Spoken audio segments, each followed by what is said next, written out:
Okay, I made a couple videos about the sun recently, and I'm going to be organizing some research I've been looking at for years. But I mentioned something in the last video that may have raised some question marks. The video before last, I mentioned some sort of conveyor belt and its influence upon the sun. And what I was referring to is the sun's conveyor belt, and that is the element which affects the intensity of the solar cycles.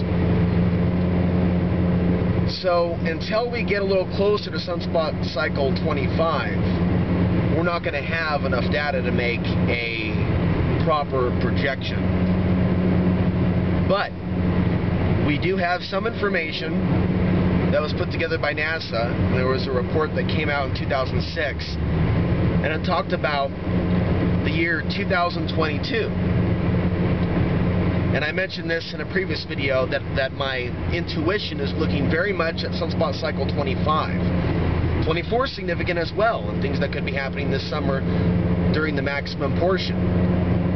And there's links between sunspot maximum and different behavior we see in humans. One can view it as positive or negative. We see both. We see anger. We also see interest in spiritual knowledge and teachings. But this article talked about the sun's great conveyor belt being projected, at least from that time, to be at an all-time low in 2022. Now, pay attention in the next few years to new projections that come out as new data comes in on sunspot cycle 25.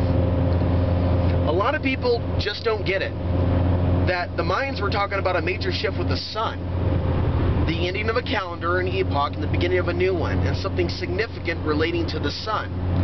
Others have taken this and they've said, oh no, there'll be a collective shift in consciousness. That's what that means. We'll all be singing Kumbaya. All the ET grays will be gone. We're going to be back in paradise. And then you got another example or perspective going, oh my God, the end of the world's coming.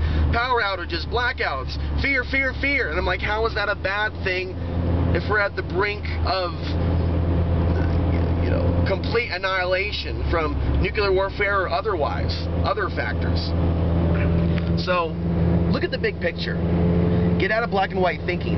And there are multiple pieces of scientific evidence and data to show us there is something very much going on that is not tied to the 2012 date. That is a marker on a calendar.